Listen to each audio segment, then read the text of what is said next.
লুঙ্গি তুলি নিয়ে মাথাত বাঁধিয়েছে, মাথাত বাঁধিয়ে নেওয়ার পরে তোমার বলছে না এখন তার শয়তান তার মধ্যে পায় না, যদি মদত লুঙ্গির উপরে করবি, মাথার তার বলবেন না। কি করছে কি জানেন, পানি তো নেয় নাই, পানি তো নেয় নাই, এখন পানিটা তো খরচ করা লাগবে। এখন যা নাকি পাকারের পাক, আগের যেমন তো কলা ছিল না, টিউবওয়েল তো ছিল না, যা নাকি পাকারের পাক। সেখানে করছে কি জানেন, ওই যখন লেট্রিন থেকে বাড়াইছে, পিন্দনের লঙ্গি তো মাথা অব দেখলে মানুষ 60 নিমনের নাই, 60 নিমনের নাই, যাই দেখে মানুষ 60 নেই, আমার মানুষ খাবার দিয়ে 60 নেই। সেখানে সুস্থের যায় দেয় আল্লাহ, আমার তো মেনটাই নাই। এমন যদি ওয়াজ শুনবার আসিয়া যদি কথা কন, যেগুলা কথা কব কথা যদি না বুঝেন যায় না উল্টাটা করবে, না করলে না বুঝলে কথাটা উল্টাটা করবে। যদি কিছুটা কথা বুঝেন জীবনে, জীবনে আপনার জীবনে আমার জীবনে ফায়দা হতে পারে, শোনা হতে পারে এই জিনিয়াটা, এই মাহফিলটা আমার জীবনের আপনার জীবনের শেষ মাহফিল, হয় কি না? হয় না? নাই বাবা, এই মাহফিল আমার জীবনে আপনার জীবনে শেষ মাহফিল হতে পারে। ওই জন্য বাবা একবার সবাই আল্লাহর ভয়ে তাকবীর দেন, নারায়ে তাকবীর, আরেকটা আওয়াজ দেন, নারায়ে তাকবীর। আমার শোনা, আমি কোরআনের প্রথম একটা আয়াত বলেছি, কোরআন পাকের মধ্যে আল্লাহ তাআলা বলেছেন, আমার আল্লাহ তাআলা কোরআন কারীমের মধ্যে বলে দিয়েছেন, ইন তানসুরুল্লাহ ওয়া ইয়ানসুরুকুম ওয়া ইউসাব্বিত আকদামাকুম। একবার জোরে বলেন আল্লাহু আকবার। আমার আল্লাহ বলছে, বান্দারে তোমরা যদি আমার কাজের জন্য সাহায্য করো, আমি আল্লাহ তোমাদের কাজ সাহায্য করব। একবার জোরে বলেন না আল্লাহু আকবার। আর ভাইজান একটা কথা বলে যদি শুনে যাবেন, আল্লাহ রাসূল সাল্লাল্লাহু আলাইহি সাল্লামকে তার হাবিব তার আল্লাহ জানায় দিলেন, আমার আল্লাহ জানায় দিলেন, হাবিব তুমি তোমার উম্মতদের কাছে তুমি বলে দাও, বলে তোমার উম্মতদের কাছে তুমি বলে দাও, তারা যদি আমার কাজ যদি তারা করে দেয়, বলে আমি আল্লাহ তাদের কাজগুলো করে দেব। একবার জোরে বলুন সুবহানাল্লাহ, নারায়ে তাকবীর। আল্লাহর কাজ যদি আমরা করে দিই, তাহলে আল্লাহ আমাদের কাজ করে দিবে, এমন কথা আল্লাহ নিজে বলেছেন।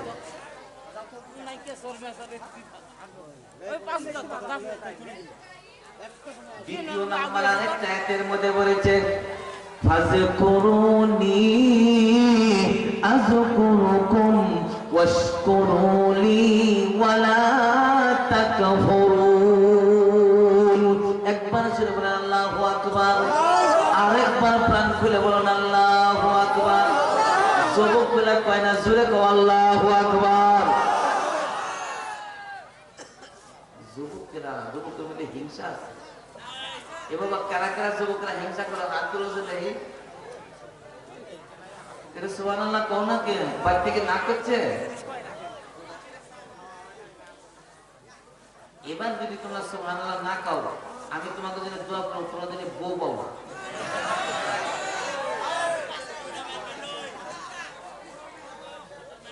একবার জোরে সুবহানাল্লাহ, আরেকবার জোরে সুবহানাল্লাহ।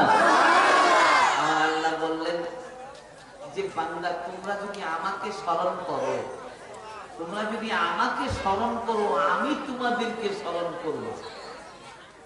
তোমরা যদি আমাকে জিকির করো, আমাকে জিকির করো, আমি তোমাদেরকে জিকির করব। আজকে সুবহানাল্লাহ বলি, এটা আল্লাহ তাআলার জিকির না নাই?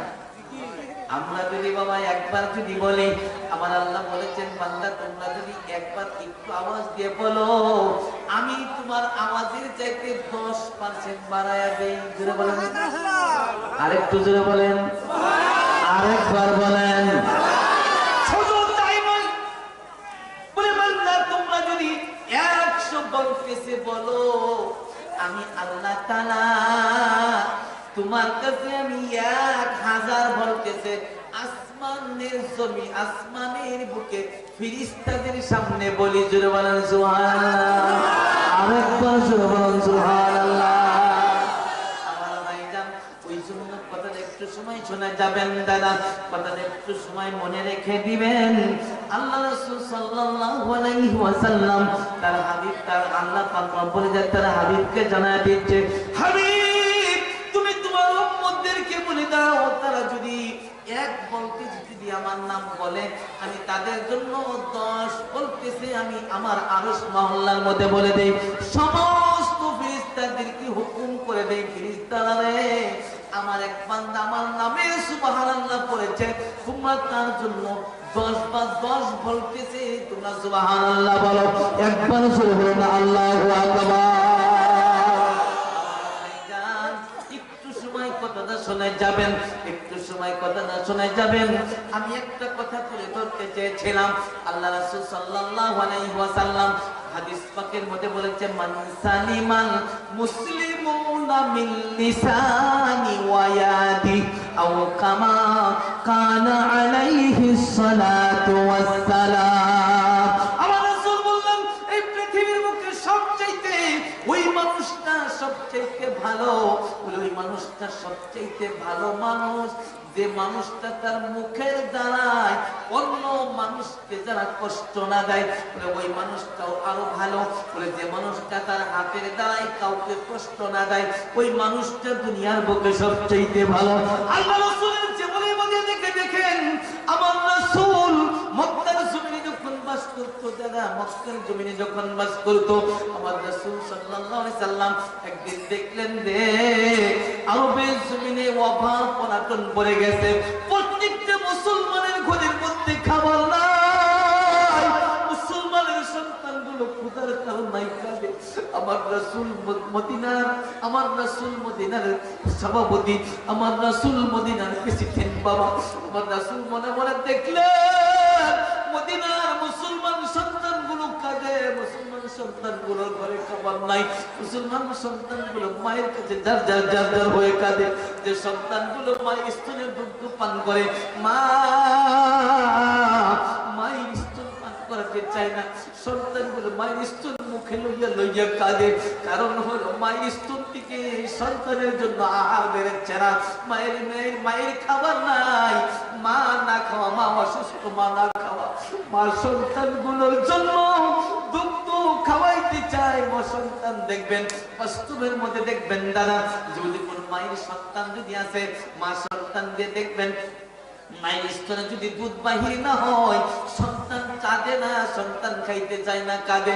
এমন সময় এসেছিল রাসূল সাল্লাল্লাহু আলাইহি সাল্লাম দেখতে পাইল দুধের সন্তানগুলো আরবের জমিনে, মদিনার জমিনে দুধের সন্তানগুলো কাঁদে, মার দুধ পান করতে চায় না।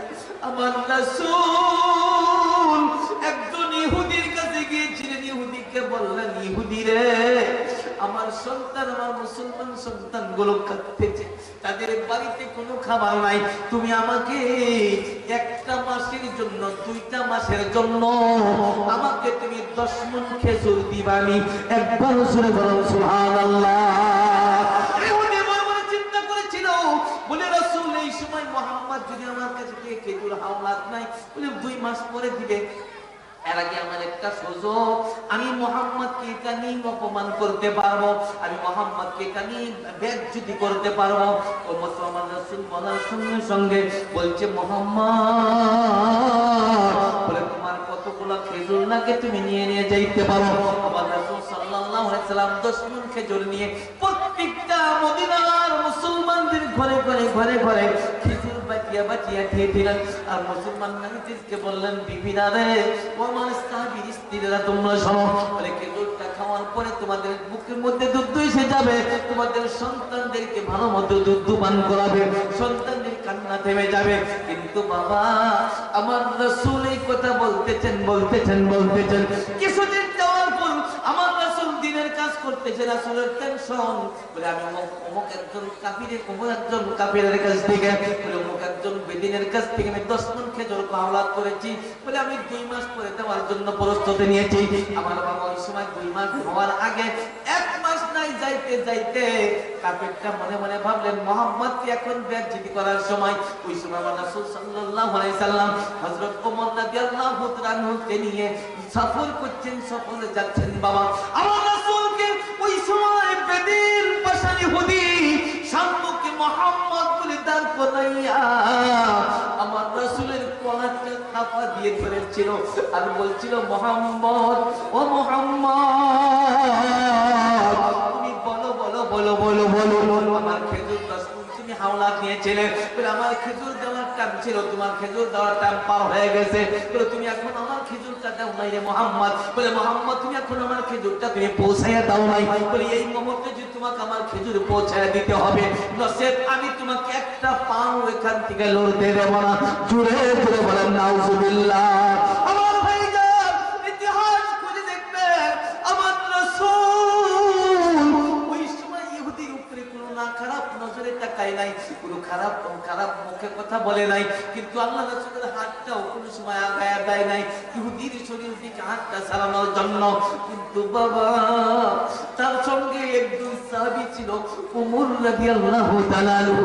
ওমর রাদিয়াল্লাহু তাআলা আনহু রাসূলের কলার যখন ইহুদি যখন কলার পাকিয়েছে, কলার ধরেছে, আমার রাসূল সাল্লাল্লাহু আলাইহি সাল্লামকে পাকড়ানোর সঙ্গে সঙ্গে রে ওমর ফারুক রাদিয়াল্লাহু তাআলা আনহুর মাথা গরম হয়েছে, রক্ত শরীরটা মাথায় টকমক টকমক করে উঠে গেছে। ওমর রাদিয়াল্লাহু তাআলা আনহুর চোখটা লাল লাল হয়ে গেছে। আমার রাসূলকে বললেন, হুজুর, আপনি আমাকে একবার ইজাজত দেন, আমার তলোয়ারটা আমি বাইর করে নিয়ে ইহুদির গর্দানটা আমি কেটে দেব, তার কারণ আমি সইতে পারি না। আমি ওমর সইতে পারি না। আমার সামনে আমি ওমর বাঁচে জীবিত থাকা অবস্থায়, আমি ওমর জীবিত থাকা অবস্থায় রে আমার রাসূলকে যে কলার ধরবে, অপমান করবে, আমি ওমর কেমনি করে সইব? একবার জোরে বলেন সুবহানাল্লাহ। এমন করে কেমনি আমি ওমর সইব? আমার রাসূল বললেন, ওমর, নজরটা নিচে করো, মাটির দিকে তাকাও রে ওমর। বলে, এই ইহুদি তো আমার কাছে 10 মণ খেজুর পায়, বলে খেজুর যে পাবে, আমার পানেওয়ালা তো আমাকে হাওলাত নেওয়ালার কাছে দুইটা কথা বলতে পারে। আল্লাহ রাসূল সাল্লাল্লাহু আলাইহি সাল্লাম ওই সময় ভাই ইহুদিকে বলেছিল, ও ভাই ইহুদি রে, এখানে তুমি যাও, আমার ওমরের সঙ্গে তুমি চলে যাও, তোমার জন্য খেজুর রাখা রয়েছে, তোমার খেজুরটা তুমি নিজে হাতে বোঝায়া নাও। একবার জোরে বলুন সুবহানাল্লাহ। আমার রাসূল এমন নবী ছিলেন, এমন রাসূল, এমন নবী ছিলেন। ওই সময় বাবা ওমর রাদিয়াল্লাহু তাআলা বলেছিলেন, ওমর, এই মানুষটাকে তুমি 10 মণ খেজুর আমার কাছে পাইতো, তুমি তাকে 10 মণ খেজুর দিয়ে দিবে, কিন্তু তার সঙ্গে তুমি 10 কেজি খেজুর বেশি দিয়ে দিও। একবার সুবহানাল্লাহ। ওমর বললেন, হুজুর, কেন 10 কেজি বেশি দিয়ে দিব? আমার রাসূল বললেন, ওমর ভাই, এই মানুষটা আমার কাছে পাওনাদার, আমাকে বলতে পারে, তুমি আমাকে বলছিল, আমি নবী রাগ করি নাই, তুমি তার উপরে নজর গরম করেছো, আমি নবী তোমার চেহারার দিকে তাকায় দেখেছিলাম, তোমার রক্তটা লাল হয়ে গেছিল, তুমি তার প্রতি উগ্র মেজাজে তাকাইছিলে, তুমি তার প্রতি উগ্র মেজাজে তাকানোর কারণে আজকে 10 কেজি খেজুর তোমার জরিমানা দিতে হবে। একবার জোরে বলেন সুবহানাল্লাহ। আর ভাইজান, ওমর রাদিয়াল্লাহু তাআলা আনহু কি কথা যখন বলে দিলেন, ওমর রাদিয়াল্লাহু তাআলা মনে মনে মনে মনে রেখে দিয়েছেন। ইহুদিকে 10 মণ খেজুর মেপে দেওয়ার পরে ইহুদিকে বলছে, ভাইজান, বলে আপনি আরেকটা বস্তা দেন, বলে আমি আরেকটা এক্সট্রা 10 কেজি খেজুর দেব। ইহুদি বলছিল, কেন আপনি আমাকে 10 কেজি খেজুর দিবেন? ওই সময় আল্লাহ রাসূলের সাহাবী ওমর রাদিয়াল্লাহু তাআলা আনহু বলেছিলেন, বলে আমি এটা জানি না, আপনি আমার রাসূলের যখন কলার ধরেছিলেন, আমার রাসূলের যখন জুব্বা মোবারক আপনি টেনে ধরেছিলেন, আমি ওমরের মাথা রক্ত উঠেছিল, আমি ওমর আমাকে কন্ট্রোল করতে পারতেছিলাম না, আমার রাসূলকে বলেছিলাম, হুজুর গো, ও হুজুর, আপনি আমাকে ইজাজতটা দিয়ে দেন গো হুজুর। বলে, হুজুর, আপনি আমাকে ইজাজত দিয়ে দেন, আমি আমার তলোয়ারটা বাইর করে নিয়ে আমি ইহুদির গর্দানটা কেটে দেব। তার জন্য আমার হুজুর বলেছে, ও ওমর রে, ওমর, তুমি নজর গরম করার কারণে পাওনাদার লোকরে তুমি নজর গরম করেছিলে, বলে পাওনাদার লোকরে তুমি নজর গরম করেছিলে, বলে তুমি মুক্তি যে অন্য ভাষা বলেছিলেন তার জন্য তোমার 10 কেজি খেজুর জিয়াদা দিতে হবে, এই 10 কেজি খেজুর বেশি দিতে হবে। একবার জোরে বলেন সুবহানাল্লাহ। ওই সময় ইহুদি ওমর রাদিয়াল্লাহু তাআলা কে জড়ায় ধরে বলছিল, ভাই ওমর রে, ওমর আমি জানি না আমি মুহাম্মদকে বেইজ্জতি করার জন্য এসেছিলাম। আমার মনে ধারণা ছিল মুহাম্মদ সাল্লাল্লাহু আলাইহি ওয়াসাল্লাম 2 মাসের জন্য খেজুর আমার কাছে নিয়েছিল, 1 মাস নাই হতে হতে আমি তার কাছে এসেছিলাম। আমি মুহাম্মদকে বেইজ্জতি করার কারণে আমি জানতে চাই নাই রে মুহাম্মদ যে এত দয়ালু, বিশ্বাস হয়েছে বলে মক্কার জমিনে যদি মদিনার আরবের জমিনে যদি একজন সত্যি মানুষ সত্যি নবী যদি থাকে, বলে আল্লাহর যদি নবী সত্যি থাকে তাহলে মুহাম্মদ ছাড়া আর কেউ নাই। একবার সুরে বলুন সুবহানাল্লাহ। ওই সময় ইহুদি জনেদের বললেন, ওমর রে,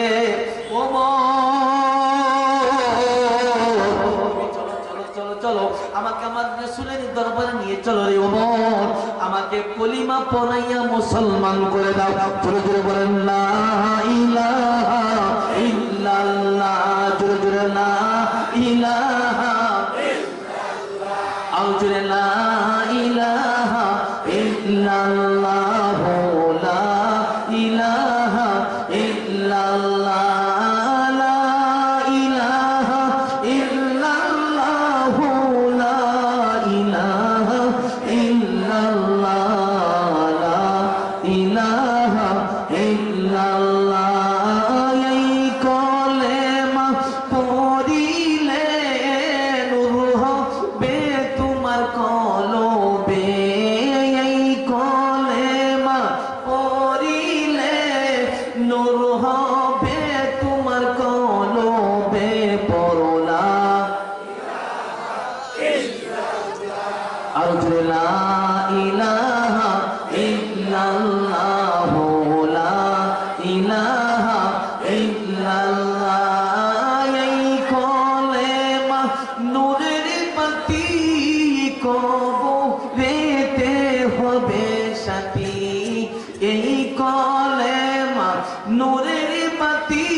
জুড়ে জুড়ে বলুন না সুবহানাল্লাহ। আমার রাসূলকে তার হাবিব জানাই দিলেন, আমার আল্লাহ তাআলা তার হাবিবকে জানাই দিলেন, হাবিব তুমি যা কিছু জানো, তোমাকে যা কিছু দেওয়া হয়েছে তুমি একটা একটা করে আরেক বান্দার কাছে তুমি পৌঁছায় দাও, তুমি একটা একটা করে আরেকজন বান্দার কাছে তুমি পৌঁছায় দাও। এটা আল্লাহ তাআলার দায়িত্ব, আল্লাহ রাসূলের দায়িত্ব ছিল। আমার রাসূল সাল্লাল্লাহু আলাইহি সাল্লাম এমন একটা সময় যে ছিল বাবা, আমার রাসূল সাল্লাল্লাহু আলাইহি সাল্লাম কলিমার দাওয়াত দিয়ে যখন মানুষের কাছে যাইতো, আমার রাসূলকে কেউ মানতো না রে, কেউ মানতো না, তারা তাদেরকে অপমান করতো, আমার রাসূলকে কষ্ট দিত, রাসূলকে কষ্ট দিত। কোন কোন সময় আছে বাবা আমার রাসূল কষ্ট পেয়ে শরীরের মধ্যে আঘাত পেয়ে গাছতলায় বসে যাইত, আমার রাসূল গাছতলায় বসে যাইত। কোন সময় বাবা জিবরাইল আমিন এসে বলতো, ও ভাই মুহাম্মদ, তুমি যদি আমার কাছে যদি এই মক্কাবাসীর জন্য যদি বিচার চাও রে ভাই, আমার কাছে যদি তুমি বিচার চাও আমি তোমার জন্য বিচার করে দিব, বলে সাফা মারওয়া পাহাড় দিয়ে আমি চিপা মেরে দেব, বলে মক্কার সমস্ত মানুষগুলোকে আমি এক চিপা মেরে ফেলবো। আমার রাসূল বলেছেন, ভাই জিবরাইল রে, ও জিবরাইল আমার তোমার বিচারের প্রয়োজন, কারণ আমার রাসূল আমাকে আল্লাহ তাআলা দায়িত্ব দিয়ে পাঠায়া দিয়েছেন। আল্লাহ বলেছে বাল্লিগ মা উনজিলা ইলাইহি একবার জোরে বলুন সুবহানাল্লাহ। নারে তাকবীর। আমার রাসূলকে জানায় দিলেন, ও নবী, আমি যা কিছু তোমার কাছে পাঠাইতেছি তুমি এগুলো তোমার বান্দাদের, তুমি তোমার উম্মতদের মাঝখানে বিলীন করে দাও, তোমার উম্মতদের মাঝখানে তুমি বিলীন করে দাও। কিন্তু বাবা আল্লাহ রাসূল সাল্লাল্লাহু আলাইহি সাল্লাম ওই সময় আল্লাহকে বলেছেন, আল্লাহ আমার হক আমার রাজ আল্লাহ ইয়া রাব্বাল ইজ্জাত, বলে আমি যখন এই পরিমাণ দাওয়াতটা মানুষের কাছে দিতে চাই, আল্লাহ গো আপনার বান্দা আমাকে মানে না, আমাকে নানান ধরনের কষ্ট দিয়ে থাকে, বলে আমাকে নানান ধরনের কষ্ট দিয়ে থাকে। আমার রাসূল সাল্লাল্লাহু আলাইহি সাল্লাম এই কথা বলার সঙ্গে সঙ্গে এই আয়াতের লাস্টে আরেকটা কথা আছে, আরেকটা আয়াতে বলেছে, ও নবী তুমি চিন্তা করো না, শুধু তুমি নবী না, তুমি নবী না, তোমার দিনের কাজ যারাই করবে, এই দিন আমার দিনের কাজ যারাই দুনিয়ার বুকে যায় করবে, তোমার উম্মতের মধ্যে আখিরি জামানা পর্যন্ত তোমার উম্মতের মধ্যে যারাই এই দিনের কাজ করবে, আমি আল্লাহ তাদের সবাইকে হেফাজত করব। একবার জোরে বলুন সুবহানাল্লাহ। আমার ভাইজান, আল্লাহ রাসূল সাল্লাল্লাহু আলাইহি সাল্লাম যখন একটু সময় গভীর হয়ে যেত, চিন্তাযুক্ত হয়ে যাইত, ওই সময় আমার রাসূল সাল্লাল্লাহু আলাইহি সাল্লামের কাছে আল্লাহ তাআলা কোরআনের আয়াত পড়াতে পাঠায়া দিলেন, লাস্তা আলাইহিম বিমুসাইতির। একবার জোরে বলুন না আল্লাহু আকবার। রাসূলকে বলে দেওয়া হলো, নবী গো, ও নবী তুমি এমন কিছু করো না, বলে তুমি এমন কিছু করো না, তোমাকে দুনিয়ার বুকে আমি দারোগা করে পাঠাই নাই, বলে তোমাকে আমি বিচারক করে পাঠাই নাই, বলে মানুষকে পিঠানি দিয়ে তুমি দিনে আনবে, বলে মানুষকে বুঝাইয়া তুমি দিনের মধ্যে আনো, আখিরি জামানার উম্মত তোমার উম্মত পর্যন্ত, তোমার শেষ উম্মত পর্যন্ত যারা দিনের কথায় বোঝানোর জন্য মানুষকে যারা ডাকবে, দিনের রাস্তায় যারা মানুষকে যারা ডাকবে, আমি আল্লাহ তাদেরকে আমার রহমতের ছায়া দিয়ে আমি তাদেরকে বেষ্টন করে রাখবো। একবার জোরে বলুন সুবহানাল্লাহ। ওই জন্য বাবা একটা কথা শুনে যাবেন, আমার রাসূল এই দিনের জন্য বহুত কষ্ট করেছে, এই নামাজের জন্য আমার রাসূল বহুত কষ্ট করেছে, এই দিনের জন্য আমার রাসূল বহুত কষ্ট করেছে, এই রাসূল এই দিনের জন্য বহুত কষ্ট করেছে। হাদিস শরীফের মধ্যে আছে বাবা, রাসূল সাল্লাল্লাহু আলাইহি ওয়াসাল্লাম এই দিনের জন্য যখন আমার রাসূল সাল্লাল্লাহু আলাইহি ওয়াসাল্লাম এই দিনের জন্য যখন কলিমার দাওয়াত দিয়ে তাইফের মধ্যে গিয়েছিল, আমি তাইফের ইতিহাস বলবো না, মর্মান্তিক ঘটনা একটু সময় বলে যাচ্ছি বাবা। আল্লাহ রাসূল সাল্লাল্লাহু আলাইহি ওয়াসাল্লাম কলিমার দাওয়াত দিয়ে যখন তাইফের মধ্যে গিয়েছে, তাইফবাসীরা আমার রাসূলকে মানে নাই, আমার রাসূলের কথা শুনতে পারে না, রাসূল সাল্লাল্লাহু আলাইহি ওয়াসাল্লামকে তাইফের যুবকেরা যুবকদের পাশে লাগায় দিয়েছিল, ও তোমাদের মতো যুবকদেরকে আমার রাসূলের পিছনে লাগায় দিয়েছিল। গাড়িরা বড় বড় মাতাব্বররা বলতো, বলে মুহাম্মদকে তোমরা মারো, মুহাম্মদকে পাথর দিয়ে আঘাত করো। যুবকেরা নবী চিনতো না, নবী চিনতো না। তাইফের যুবকেরা আমার রাসূলকে এমন পাথর আঘাত করেছিল রে, হযরত খাদিজা রাদিয়াল্লাহু তাআলা বলেন, আমি রাসূল সাল্লাল্লাহু আলাইহি সাল্লামকে একদিন গোসল করাইতে নিয়ে গিয়েছিলাম, আমার রাসূলকে গোসল করানোর সময় আমি যখন শরীরটা একটু সময় সাবান লাগায় দিতাম, ওই সময় আমার রাসূলের শরীরের মধ্যে দেখলাম এমন ছিদ্র রয়েছে, বলে সালন যেমন দক্ষিণ ছিদ্র, আমার রাসূলের পিঠের মধ্যে তেমন ছিদ্র দাগ রয়েছে। আমার রাসূল সাল্লাল্লাহু আলাইহি সাল্লামকে ওই সময় আয়েশা সিদ্দিকা রাদিয়াল্লাহু তাআলা বলেছিলেন, হুজুর গো, আপনি আখিরি জামানার নবী, আপনি আমাকে বলেন গো হুজুর, বলে আপনার শরীরের মধ্যে এত দাগ কেন? বলে আপনার কি ছোট সময় কোনো রোগ হয়েছিল নাকি? বলে আপনার ছোট সময় কোনো ঘামট উঠেছিল নাকি? বলে আপনার ছোট সময় কোনো কুষ্ঠ রোগ হয়েছিল নাকি? আমার রাসূল খাদিজা আয়েশা সিদ্দিকা রাদিয়াল্লাহু তাআলা জোরে ধরে বলে, আয়েশা রে, আয়েশা, আমি নবী, আল্লাহ আমাকে দুনিয়ার মাথায় দিয়েছে, তামাম মাখলুককে বলে দিয়েছে, ও মাখলুক, তোমরা আমার নবীর শরীরে যদি কোনোদিন বসো, আমি আল্লাহ তোমাদেরকে বরদাস্ত করব না, আমি আল্লাহ তোমাদেরকে মেনে নেব না। আমার পুকুরে কোনোদিন একটা মাছি পর্যন্ত বসে নাই, আমার শরীরে কোনোদিন একটা মশা পর্যন্ত বসে নাই রে। ও বিবি তুমি জানো না আমার শরীরে দাগগুলো দেখা যায়, এমনি দাগ নয়, কোনো বেমারের দাগ নয়। আমি নবী আজ থেকে পরে 10-11 বছর আগে যখন তাইফের ময়দানে গিয়েছিলাম কলিমার দাওয়াত দেওয়ার জন্য, তাইফের ময়দানে যখন গিয়েছিলাম, তাইফের মানুষগুলো আমার কলিমার দাওয়াত মানতো না, আমাকে রাসূল বলে মানতো না। তারা আমাকে পাগল পাগল আখ্যা দিয়ে, পাগল পাগল আখ্যা দিয়ে তারা আমাকে তাইফ থেকে তাড়িয়ে দিয়েছিল। তাইফের যুবকগুলো আমাকে এত পাথর মেরেছিল রে, আমি নবী পাথরের আঘাতে আমার সারাটা শরীর থেকে রক্ত প্রবাহিত হয়েছিল। আমি রাসূল পাথরের আঘাত পেতে আমার শরীর থেকে রক্ত ঝরতে রেখা রাইসা আমি নবী বেহুশ হয়ে পড়ে গিয়েছিলাম। একবার জোরে বলুন সুবহানাল্লাহ। আমার ভাইজান আয়েশা খাদিজা, আয়েশা সিদ্দিকা রাদিয়াল্লাহু তাআলা আমার রাসূলের কান্না, রাসূলের চেহারা মোবারক দিকে তাকায় দেখে এই কথা বলার সময় আমার রাসূল এমন কান্না কেঁদেছে রে, আমার রাসূলের চোখ দিয়ে পানি বয়ে বেয়ে দাড়ি মোবারক দিয়ে পড়ে টুপাই পড়ে যাচ্ছে।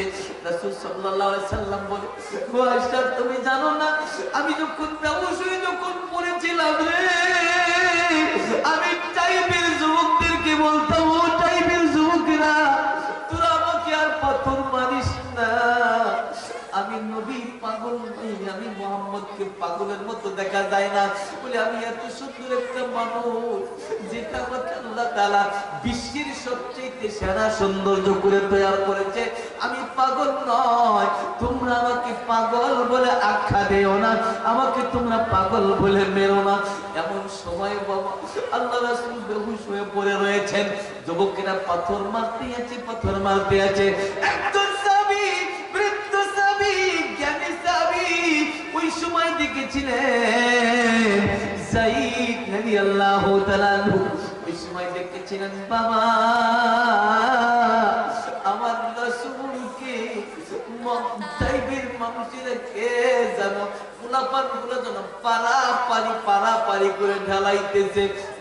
ওই সময় বাবা একটু সময় আগিয়ে গিয়ে দেখে রে বলে অন্য কোনো মানুষকে ঢালায় না, বলি এমন একজন চেহারাওয়ালা মানুষ, এমন একজন নুরানি চেহারাওয়ালা মানুষকে মানুষেরা তাকে মারতেছে। ওই সময় বাবা আল্লাহ রাসূলের সাহাবী যায়েদ রাদিয়াল্লাহু তাআলা আনহু আল্লাহ রাসূলকে জড়ায় ধরে বলছিলেন, আমি জানি আজ থেকে আমি কয়েক বছর আগে কিতাবের মধ্যে দেখেছিলাম বলে আখিরি জামানের একজন মানুষ আসবে, আখিরি জামানের একজন নবী আসবে, তার চেহারাটা এমন সৌন্দর্য হবে বলে, তার চেহারাটা এমন সৌন্দর্য হবে বলে এই মানুষটা মানুষের সাথে কোনো উচ্চ নজরে কথা বলবে না বলে, আমার মনে হয়েছে এটা অন্য কোনো মানুষ নয়, এটাই আখিরি জামানার রাসূল। একবার জোরে বলুন সুবহানাল্লাহ।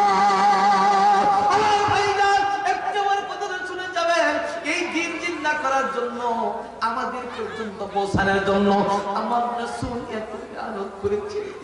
আয়েশা সিদ্দিকাকে বোঝায় সাথে ওই দিন আমার শরীরে এত পাথরের আঘাত লেগেছিল, আয়েশা আজ অবধি আমার শরীরের মধ্যে ঝাঁঝরার মতো দাগ রয়েছে। ও বিবি রে, এই দিনটা এতদিন পর্যন্ত এসেছে, শুধু এমনি ভাবে আসে নাই। একবার জোরে বলুন না সুবহানাল্লাহ। রাসূল আমার আল্লাহর দোস্ত, আখেরি নবী, আমরা যে তার আদরের উম্মত, উম্মতের করলাম কি? রাসূল আমার আল্লাহর দোস্ত, আখেরি নবী, আমরা যে তার আদরের উম্মত, উম্মতের করলাম কি? জোরে লা ইলাহা ইল্লাল্লাহ, জোরে লা ইলাহা ইল্লাল্লাহ, লা ইলাহা লা ইলাহা ইল্লাল্লাহ মুহাম্মাদুর রাসূলুল্লাহ সাল্লাল্লাহু আলাইহি ওয়াসাল্লাম। সুবহানাল্লাহ। আমার ভাইজান আল্লাহ তাআলা কোরআনুল কারীমের মধ্যে বলে দিয়েছেন, আল্লাহ তাআলা কোরআনুল কারীমের মধ্যে বলেছেন ওয়াল্লাযীনা, আল্লাহ তাআলা কোরআনুল কারীমের মধ্যে বলেছে যারা নামাজের হেফাজত করবে ওয়াল্লাযীনা ইয়ারিসুনাল ফিরদাউসা হুম ফিহা খালিদুন। একবার জোরে বলেন না আল্লাহু আকবার, আরেকবার প্রাণ খুলে বলেন আল্লাহু আকবার। নারে তাকবীর। আমার ভাইজান আল্লাহ তাআলা বলেছেন যারা দুনিয়ার বুকে আমাকে নামাজের যারা হিফাজত করবে, নামাজের যারা হিফাজত করবে, নামাজের যারা হিফাজত যারা করবে বলে তারা আমি আল্লাহর ওয়ারিস, বলে আমি আল্লাহ তাদেরকে নামাজি হিফাজত করনে ওয়ালাকে আমি আল্লাহ তাআলা জান্নাতুল ফিরদাউস দান করে দেব। একবার জোরে বলুন সুবহানাল্লাহ। আমার ভাইজান আমরা মুসলমানের সন্তান, আমাদের কাছ থেকে দিনের মধ্যে 5 বার 6 বার করে আযান হতেছে, দিনের মধ্যে 5 বার আযান হতেছে, আমরা মুসলমান ঘরের মধ্যে বসে রয়েছি বাবা, একবার নামাজের কথা চিন্তা করলাম না। ভাই রে জি আল্লাহ আমাদেরকে নিঃশ্বাস নেওয়াচ্ছে, যে আল্লাহ তাআলা আমাদেরকে এত খাওয়ান খাওয়াচ্ছে, আমাদেরকে আল্লাহ যে নিয়ামত দিয়ে আমি আল্লাহ নিয়ামত ভক্ষণ করতেছি, একবার চিন্তা করলাম না। বলে আল্লাহ তাআলা ডাক পাঠাতেছে মুয়াজ্জিন, একবার হলো আল্লাহ তাআলার কাছে চলে যাই, আল্লাহকে সিজদা করার জন্য একবার চলে যাই। কিন্তু আমার রাসূল বলে বান্দা আমার উপরে তোরা জানিস না আমার এই নামাজকে তোরা অবহেলা করলি। আমি নবী দুনিয়ার বুকে সবচেয়ে তিনটা বস্তু বেশি ভালোবাসতাম, আমার রাসূল দুনিয়ার বুকে সবচেয়ে তিনটা বস্তু বেশি ভালোবাসতো। এক নম্বর আমার রাসূল নামাজকে বেশি বেশি ভালোবাসতো। একবার জোরে বলুন সুবহানাল্লাহ। আমার বাবা আমার রাসূল নামাজকে বেশি বেশি ভালোবাসতো। আমার রাসূল বলেছে বান্দা আমার উম্মতের আমি নবী মৃত্যু দাম পর্যন্ত নামাজ কাজা করি নাই, আমার যারা নামাজি যারা হবে, আমার উম্মত যারা নামাজি হবে, আমার আল্লাহ তাআলা আমার নামাজি আমার উম্মতদেরকে আমার আল্লাহ বিনা হিসেবে জান্নাত দান করবে। সুবহানাল্লাহ। আরেকবার জোরে বলুন সুবহানাল্লাহ। আল্লাহ রাসূল সাল্লাল্লাহু আলাইহি সাল্লাম হাদিস পাকের মধ্যে বর্ণনা করে দিয়েছেন আমার উম্মতেরা তোমরা জানো না আজকে তোমরা যদি নামাজ পড়ো তোমাদেরকে কেউ বাধা দিবে না। বলে আজকে যদি তোমরা নামাজ পড়ো কেউ তোমাদেরকে কষ্ট দিবে না। আমি নবী যেদিন নামাজ আমাকে আল্লাহ তাআলা দিয়েছিলেন ওই দিন থেকে আমি যখন নামাজ পড়তে চাইতাম বেদিন পাশান কাফিরগুলো আমার রাসূলকে এত যন্ত্রণা করতো, এত অত্যাচার করতো, এত অত্যাচার করতো। আমি নবী তাদের অত্যাচার সহ্য করেও আমি নবী একটা ওয়াক্ত নামাজ কাজা করি নাই। একবার জোরে বলুন সুবহানাল্লাহ। আমার ভাইজান একটা কথা শুনে যাবেন, আল্লাহ রাসূল সাল্লাল্লাহু আলাইহি সাল্লাম যখন নামাজ পড়তো বাবা বেদিন কাফিররা মাশওয়ারা করতো, বলে মুহাম্মদকে মারার পদ্ধতি কিভাবে করা যায়, বলে মুহাম্মদকে কিভাবে করে মৃত্যুবরণ করানো যায়। কিন্তু এক একজন এক একটা মাশওয়ারা দিত। আবু জাহেল বেদিন পাশা বলে একটা কথা মনে করতো মুহাম্মদকে মারার একটাই কৌশল আছে, বলে মুহাম্মদ যখন নামাজের মধ্যে দাঁড়ায় যাবে, বলে মুহাম্মদ একা একা যখন নামাজে দাঁড়ায় যাবে, বলে তার দুনিয়ার কোনো খেয়াল থাকে না, বলে তাকে পাথর যখন সিজদার মধ্যে যাবে বলে তাকে মাথার মধ্যে পাথর চাপা দিয়ে মেরে ফেলা হবে। একবার জোরে বলেন নাউজুবিল্লাহ। আমার ভাইজান একজন নজওয়ানকে নিযুক্ত করেছিলেন, বলে নজওয়ান তুমি যাও মুহাম্মদ যখন সিজদার মধ্যে পড়ে যাবে রে ওই মুহাম্মদকে সিজদার মধ্যে অবস্থাতে তুমি একটা পাথর নিয়ে তাকে নিক্ষেপ করবে। হাদিস শরীফের মধ্যে আছে আমার রাসূল সাল্লাল্লাহু আলাইহি সাল্লাম যখন নামাজের জন্য সিজদায় পড়ে যাইতো, আমার রাসূল নামাজে যখন সিজদায় পড়ে যায় ওই সময় বেদিন পাশানেরা একটা কাফির আমার রাসূলকে মাথায় পাথর মারার জন্য বড় একটা পাথর নিয়ে এসেছে, আমার রাসূলের মাথার মধ্যে মারবে। আমার আল্লাহ তাআলা জিবরাইলকে বলে জিবরাইল রে আমি যে হাবিবের জন্য সারা বিশ্বে তৈরি করেছি এই কাফিররা জানে না, এই কাফিররা জানে না যে আমি তাদের জন্য এই মানুষটার জন্য আমি তাদেরকে দুনিয়ার সৃষ্টি করেছি। আজ তারা আমার রাসূলকে মারার জন্য প্রস্তুতি নিয়েছে। ও জিবরাইল তুমি চলে যাও, চলে যাও, চলে যাও জিবরাইল। আমার রাসূলের সম্মুখে চলে যা। ওই বেদিন পাশান যেন আমার রাসূলকে মাথায় পাথর না মারতে পারে।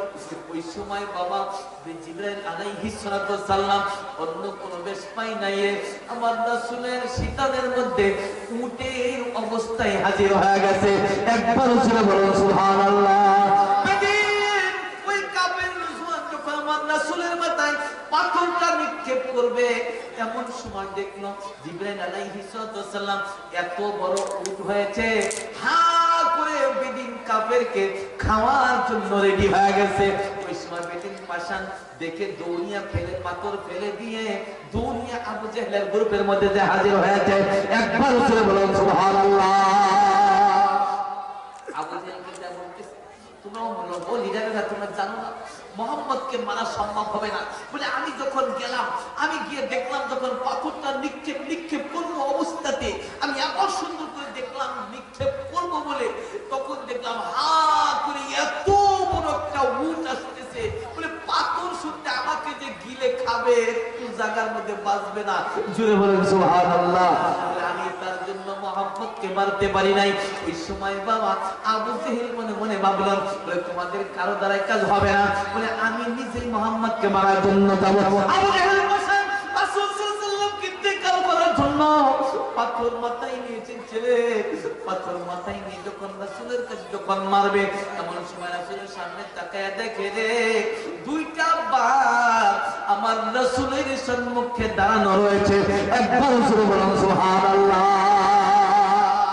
আমার বাবা ওই সময় আবু জেহেল দূর থেকে মনে মনে ভাবলেন আমি যদি কাছে নিয়ে যদি পাথরটা নিক্ষেপ করি তাহলে আমাকে বাগে খেয়ে ফেলবে, বলে সেটা করা যাবে না, সেটা করা যাবে না বলে আমি সেটা করব না বলে দূর থেকে আবু জেহেল আমার রাসূলকে পাথর ছুঁড়ে মেরেছিলেন। আমার রাসূলের পাথরটা লেগে আমার রাসূলের মাথাটা ক্ষত হয়েছিল। আমার রাসূল সিজদায় অবস্থায় রক্ত পড়তে দেখে আমার রাসূলের জায়নামাজটা ভিজে রক্ত চলে যাইতেছে। আমার রাসূল নামাজ শেষ করে বলল কে রে? ও মক্কার মানুষ, তোদের এতটুকু মহব্বত হলো না?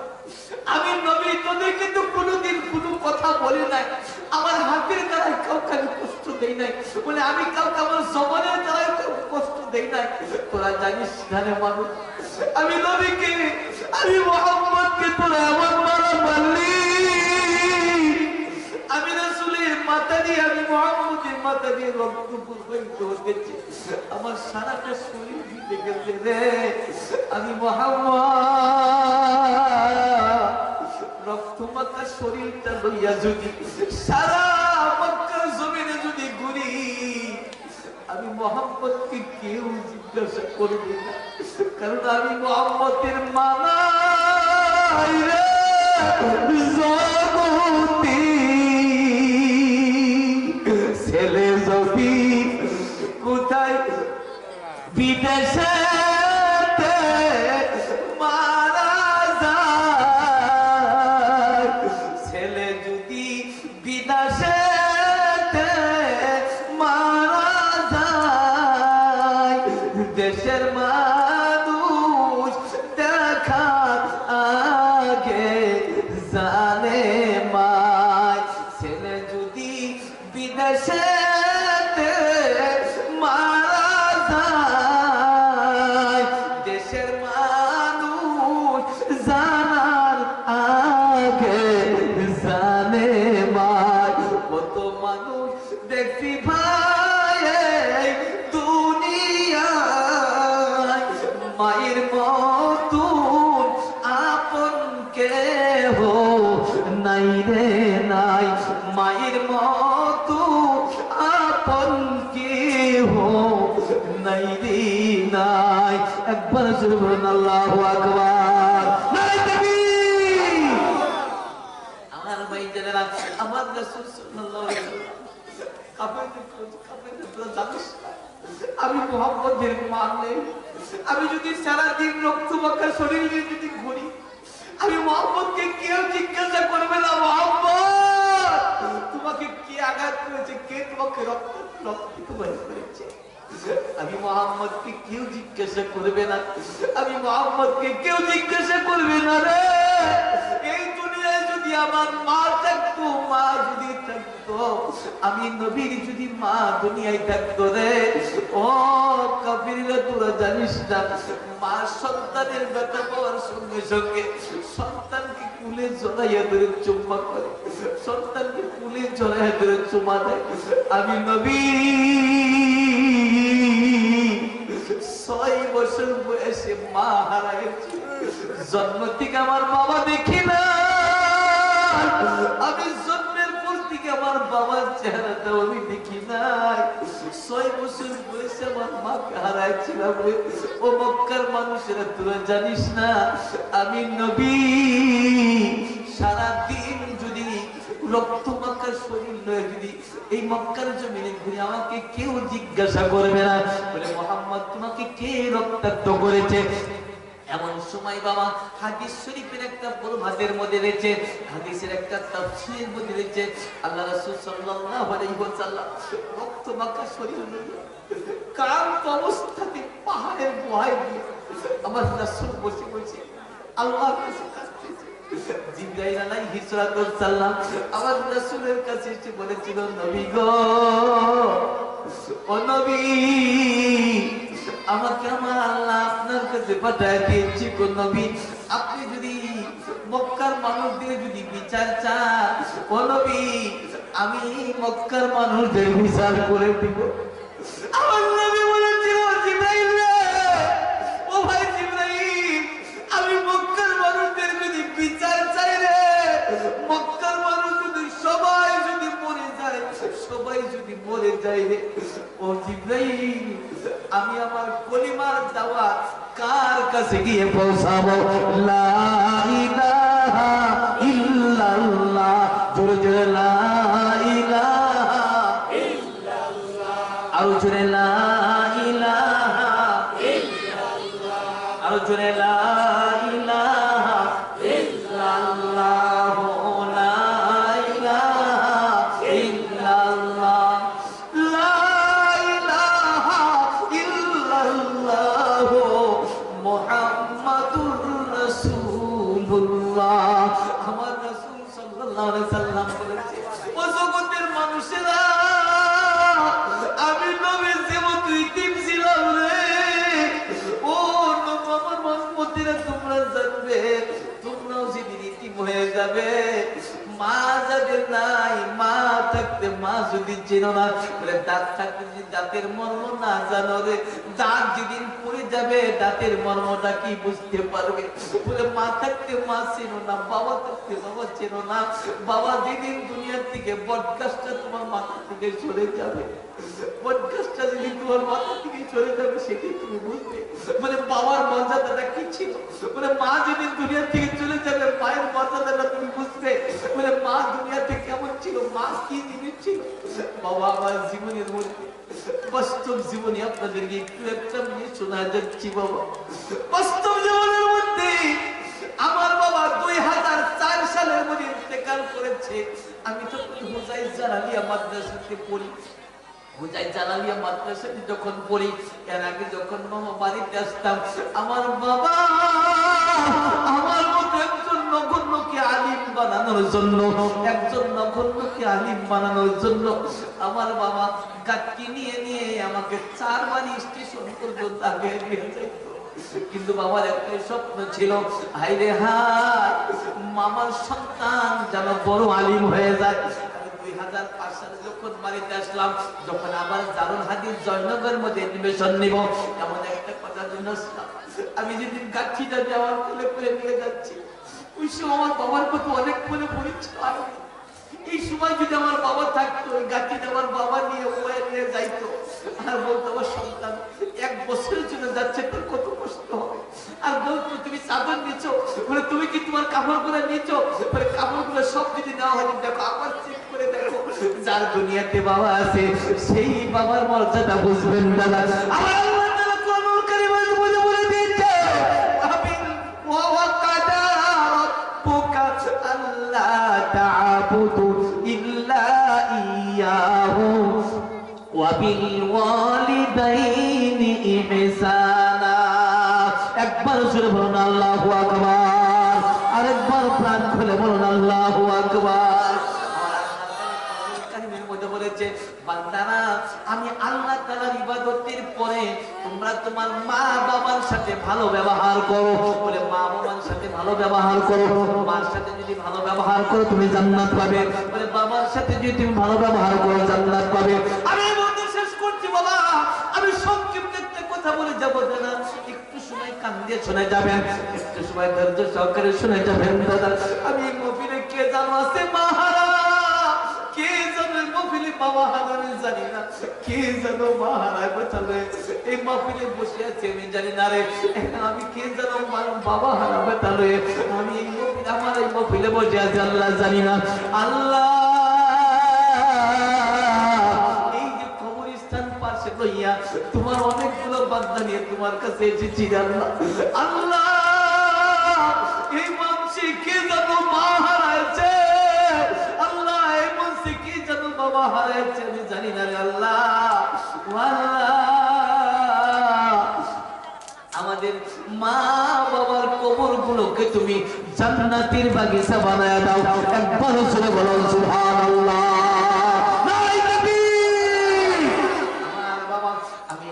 মধ্যে এসেছি আমার রাসূল সাল্লাল্লাহু আলাইহি সাল্লাম এই দিন জিন্দা করার জন্য তার দান শহীদ করেছিলেন এই দিন জিন্দা করার জন্য তার শরীরের রক্তকে রঙিন করে তাইফের ময়দান রঙিন করেছিলেন এমন তো শোনা এই দিন আমাদের পর্যন্ত দায়িত্বে পৌঁছে গেছে এই দিন আল্লাহ তাআলা ওই দিন আমাদের সবার জন্য দায়িত্ব দিয়েছেন তা'মুরুনা বিল মা'রুফি ওয়া তানহাউনা আনিল মুনকার তু'মিনুনা বিল্লাহ একবার জোরে বলুন আল্লাহু আকবার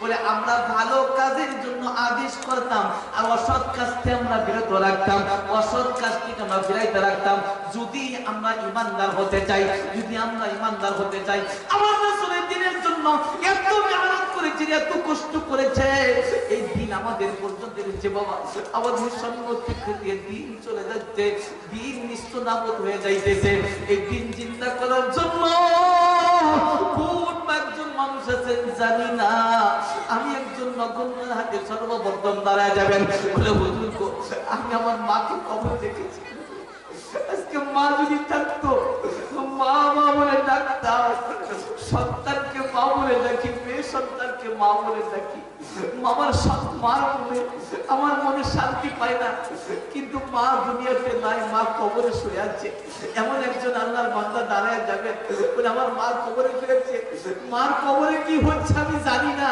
বলে মায়ের কবরের শান্তির জন্য মায়ের কবরের শান্তির জন্য এই মাদ্রাসাকে কেন্দ্র করে মায়ের কবরের শান্তির জন্য একজন আল্লাহর বান্দা দাঁড়ায় যাবেন অনলি ফর ওয়ান ম্যান একজন আল্লাহর বান্দা দাঁড়ায় যাবেন বলে আমার মার জন্য দোয়া করবেন এই মার সদকায়ে জারিয়া হিসাবে এই মাদ্রাসার জন্য আমি কিছুটা দান করব একজন আল্লাহর বান্দা দাঁড়ায় যাবেন বলে আমার মায়ের জন্য দোয়া করবেন মা কবরে শুয়ে আছে এমন একজন আল্লাহর বান্দা চাই মা দরদি বাবা দরদি একজন আল্লাহর বান্দা দাঁড়ায় যা বলে আমার মায়ের মাগফিরাতের জন্য আমার বাবার মাগফিরাতের জন্য কি আছেন আমি একজন মুসাফিরের হাতে আমি একজন গুনাহগারের হাতে প্রথমে মাদ্রাসাকে লক্ষ্য করে আল্লাহর নবীর ঘরকে লক্ষ্য করে মাদ্রাসাকে ছোট বলে মনে করবেন না এটা হলো নবীর ঘর নবীর ঘর আল্লাহ রাসূল সাল্লাল্লাহু আলাইহি সাল্লাম বলেছেন আল মসজিদ বাইতুল্লাহ ওয়াল মাদ্রাসাতু বাইতি মসজিদ হলো আল্লাহর ঘর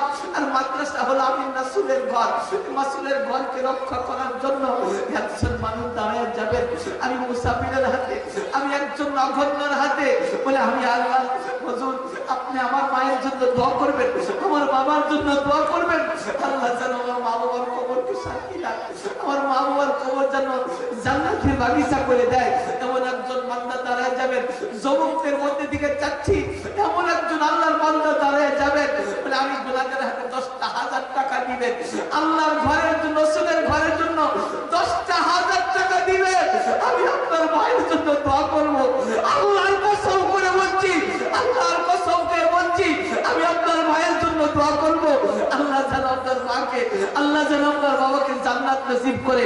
এমন একজন আল্লাহর বান্দা দাঁড়ায় যাবেন মাত্র 10,000 টাকা দিয়ে, বলে হুজুর আমার মায়ের জন্য দোয়া করবেন, আমি মাদ্রাসাতে 10,000 টাকা দিচ্ছি।